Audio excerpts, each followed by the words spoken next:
بسم الله الرحمن الرحيم والصلاة والسلام على أشرف المرسلين. السلام عليكم. Bonjour tout le monde.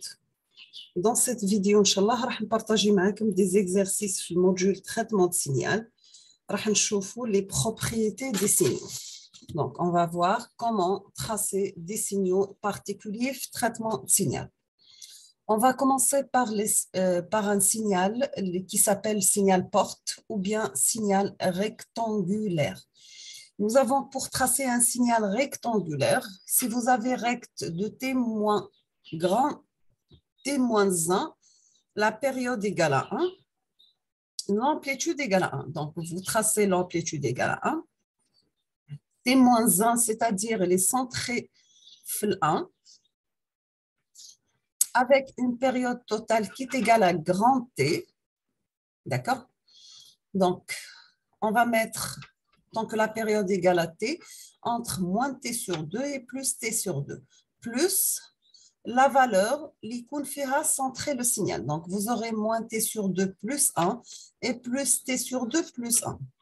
On passe deuxième signal, c'est T par U de T, c'est-à-dire la fonction rampe multiplié par l'échelon, c'est-à-dire que notre signal est causal, il est défini la partie 0 jusqu'à plus l'infini. Donc, vous aurez T par U de T égale, c'est une équation droite qui passe par l'origine. On passe deuxième signal, c'est T moins 2 multiplié par l'échelon de T moins 3. D'accord? Donc, on aura un signal, on va commencer par l'échelon U de T-3, donc c'est un échelon qui va commencer à partir de 3 jusqu'à plus l'infini. Pour la fonction rampe de T-2, donc c'est une équation de droite qui passe par la valeur 2. Si on fait la multiplication des deux signaux, on aura le signal résultant en rouge. Donc, vous aurez de moins l'infini jusqu'à 3, c'est 0. Vous aurez une valeur constante jusqu'à 1. Et après, vous aurez votre rampe.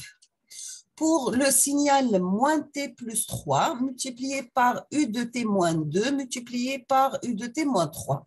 Les deux échelons, nous avons un échelon qui va commencer à partir de 2, jusqu'à plus l'infini, multiplié par un deuxième échelon qui commençait de 3 jusqu'à plus l'infini. U de moins t plus 3, c'est une équation, une droite qui commence à partir de 3 et qui est dans la partie négative. Donc, vous aurez un signal dans ce sens. Pour l'exponentielle de moins at, multiplié par l'échelon de t-1. L'échelon de t-1, c'est un échelon qui va commencer de 1, مضروب في l'expo. Donc, l'exponentielle de moins at, c'est un exponentiel, bien sûr, positif, donc c'est un exponentiel décroissante. L'échelon de t-1, c'est un échelon qui va commencer de 1. Donc, l'intersection des deux signaux, la multiplication des deux signaux, on aura un signal indiqué par le rouge. Donc, c'est un signal qui est égal à 0 de moins l'infini à 1. Ou de 1 jusqu'à plus l'infini, vous aurez cette équation de cette exponentielle décroissante qui se rapproche de 0. Donc, on a le rect de t plus 1. T-1, pardon, pour période T. Donc, c'est un rect qui est égal à 1 pour T-1 en valeur absolue inférieure ou égale à T sur 2, égale à 0 ailleurs, parce que l'amplitude de notre signal est égale à 1. T multiplié par l'échelon U de T, c'est-à-dire qu'il va prendre la valeur T pour T positive et 0 sinon. Moins T plus 3 par U de T moins 2 par U de T moins 3 est égal à moins T plus 3. C'est T supérieur ou égal à 3, égal à 0 ailleurs. L'exponentielle de moins at par l'échelon U de t moins 1 égale à exponentielle moins at, c'est pour t supérieur ou égal à 1, 0 ailleurs.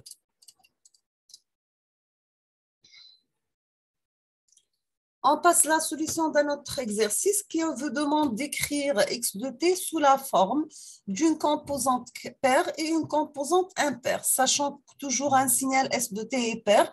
Si nous avons s de t égale à s de moins t, donc il est paire.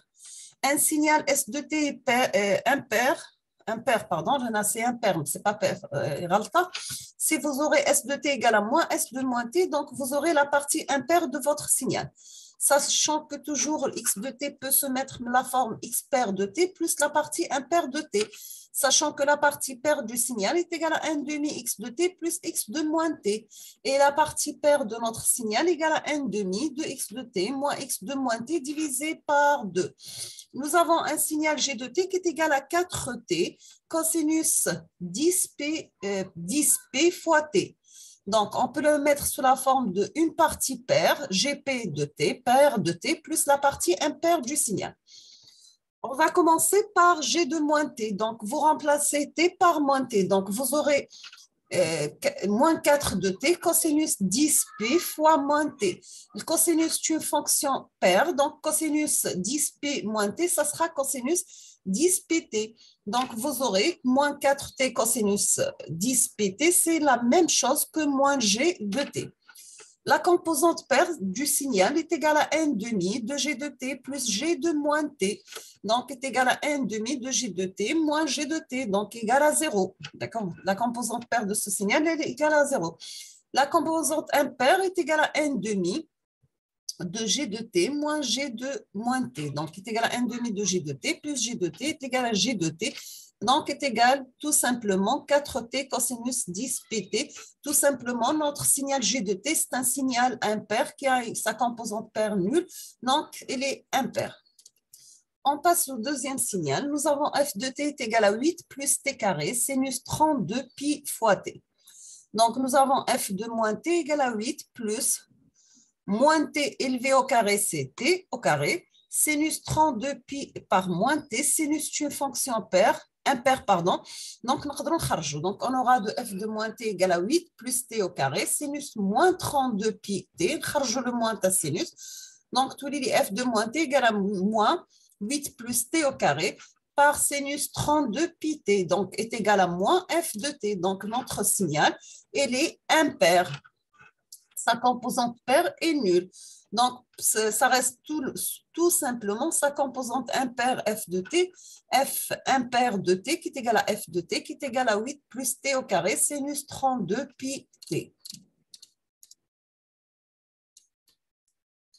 Je vous demande de faire l'exercice suivant pour la prochaine vidéo, Inch'Allah. Donc, on vous demande d'exprimer la fonction rectangulaire symétrique suivante sous forme de fonction échelon unité. Donc, on vous demande d'exprimer la fonction rectangulaire symétrique suivante sous forme de fonction échelon unité. Vous avez S de t égale à grand A, rect de période grand T de t. Donc, signal rectangulaire qui est égal à grand A pour t en valeur absolue inférieure ou égale à t sur 2, 0 autrement, ou bien vous pouvez mettre est égal à grand T pour t compris entre moins t sur 2 et plus t sur 2. D'accord? Donc, c'est un signal rectangulaire d'amplitude égale à 1, centré 0, la période égale à grand T, donc elle est centrée entre moins t sur 2 et plus t sur 2. On vous demande d'exprimer cette fonction rectangulaire symétrique sous la forme de fonction échelon unité. Donc, les gens intéressés, le cours, il y a déjà comment représenter la fonction rectangulaire sous la forme de somme ou la différence des fonctions échelon unité. C'est-à-dire parmi les propriétés, tu as les signaux particuliers, qui ont des relations qui relient les signaux particuliers entre eux. D'accord? Donc, nous sommes à la fin de cette vidéo. Je vous remercie infiniment pour votre attention. N'hésitez pas si vous avez des questions et à la prochaine vidéo Inch'Allah. Merci beaucoup et à la prochaine Inch'Allah.